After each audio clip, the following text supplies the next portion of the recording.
Welcome to Midnight Grove, where stories explore the connections that shape us. Tonight we bring you the Unsent Text, a modern tale about friendship, courage, and taking the first step toward healing. Settle in with your favorite drink, let the warmth of this story surround you, and join us on a journey of reflection and reconnection. The Unsent Text, disconnect. Amber stared at her phone, the screen glaring back at her in the dim light of her bedroom. The text thread with her best friend, Clara, sat at the top of her messages, unread since yesterday.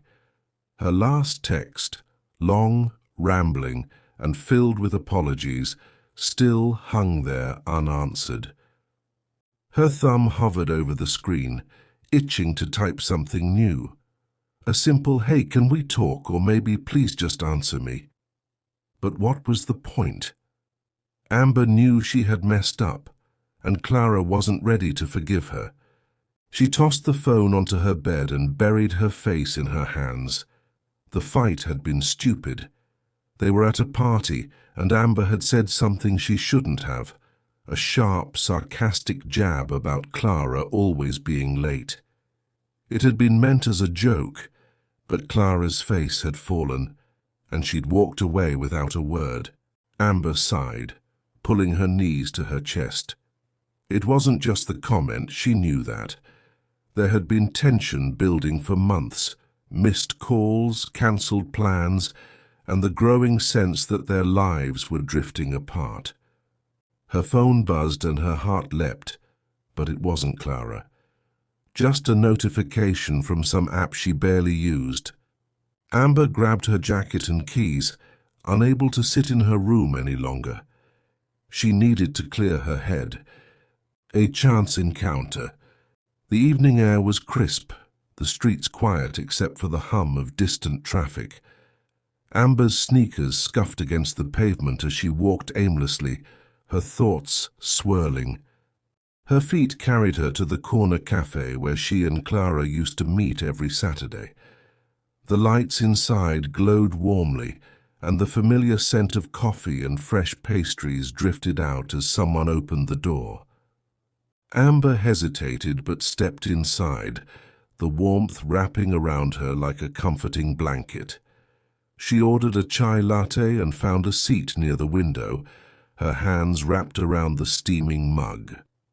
That's when she noticed the guy at the next table. He was about her age, slouched over his laptop with headphones on, a faint frown creasing his forehead.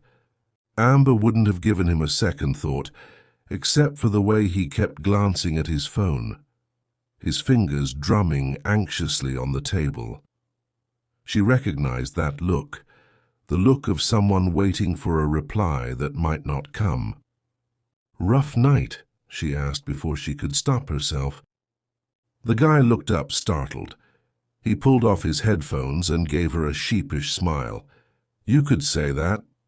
Amber nodded toward his phone, waiting for someone to text back. His smile faded and he sighed. "Yeah, my brother. We had a fight and now he's ignoring me. I don't even remember what started it, but—" He shrugged, trailing off. Amber leaned back, her hands tightening around her mug. "I know the feeling," she said softly. "Shared struggles." They ended up talking for over an hour. His name was Ethan, and his relationship with his brother sounded eerily similar to what Amber was going through with Clara. "They're stupid, isn't it?" Ethan said, stirring his coffee absently. "I could just call him, but it feels like if I make the first move, I'm admitting I was wrong. And what if he doesn't answer?" Amber nodded slowly. "Yeah, it's like you want to fix things, but you're scared it's too late, or that you'll just make it worse." Ethan glanced at her, his eyes thoughtful. "But waiting doesn't fix anything either, does it?" "No," Amber admitted, "it doesn't." For the first time in days, she felt a spark of clarity. She had been so caught up in her fear of rejection that she hadn't stopped to consider what it was costing her. Clara was her best friend. Wasn't that worth the risk? Ethan pulled out his phone, scrolling through his messages. "I'm going to call him," he said almost to himself. "I don't know what I'll say, but I can't just sit here and do nothing." Amber smiled, her chest feeling a little lighter. "Good luck," she said, meaning it. "You too," he replied, nodding toward her phone. Amber hesitated, then pulled out her phone and opened her messages. The unsent text. The cursor blinked at her, a small, insistent reminder that time was passing. Amber stared at the screen, her thumbs hovering uncertainly over the keyboard. She wanted to write something perfect, something that would fix everything. But the more she thought about it, the more she realized there wasn't a perfect thing to say. There was just the truth. Her fingers began to type. "Hey, Clara, I know I hurt you and I'm sorry. I've been a bad friend lately, and I don't want us to drift apart. Can we talk? I miss you." She stared at the message, her heart pounding. It felt raw, vulnerable, but wasn't that the point? Her thumb hovered over the send button. Courage in action.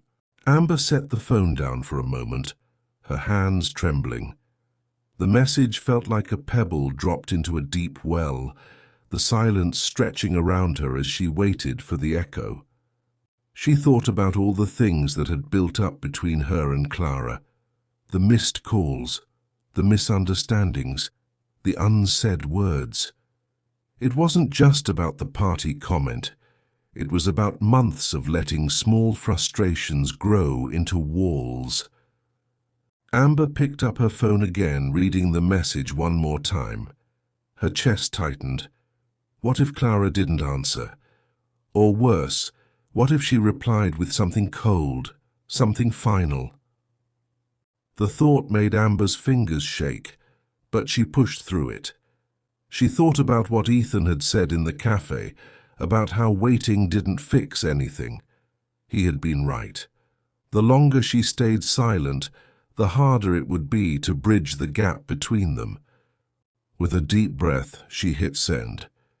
The message marked as delivered, and Amber stared at the screen, her heart pounding. The little icon of the text sat there, still and unmoving. She let out a shaky sigh and placed the phone face down on her desk. She needed to distract herself, to stop watching her phone as though it might spring to life at any second. Amber picked up a book she had been meaning to finish, but the words blurred on the page.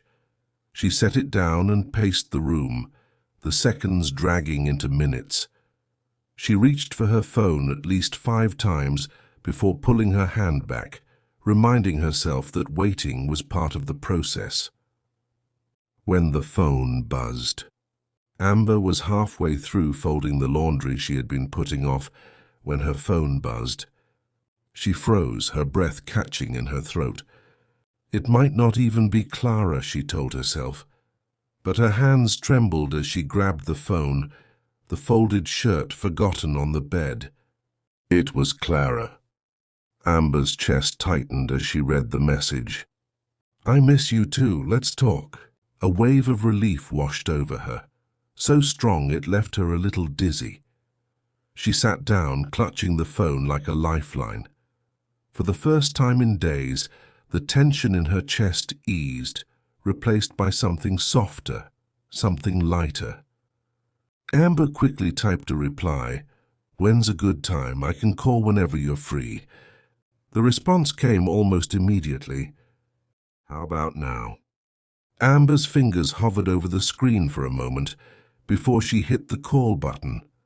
The dial tone hummed in her ear, and then Clara's voice came through, familiar, warm, a little hesitant, but unmistakably her. "Hey," Clara said softly. "Hey," Amber replied, her voice catching. "Thanks for answering." There was a pause, and then Clara said, "I'm glad you reached out. I've been wanting to talk, but I didn't know how to start." Amber's heart ached at the vulnerability in Clara's voice. "Me too.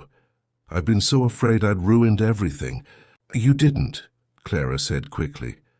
But I was hurt. That joke at the party, it felt like you were making fun of me, and I guess it just brought up all the other stuff we haven't talked about. I know, Amber said, her voice thick with emotion. I should have been a better friend. I've been so caught up in my own stuff, I didn't realize how much I was letting you down. I'm so sorry, Clara. There was a pause, and then Clara sighed. I forgive you, and I'm sorry too. I should have told you how I was feeling instead of letting it build up. I don't want to lose you, Amber.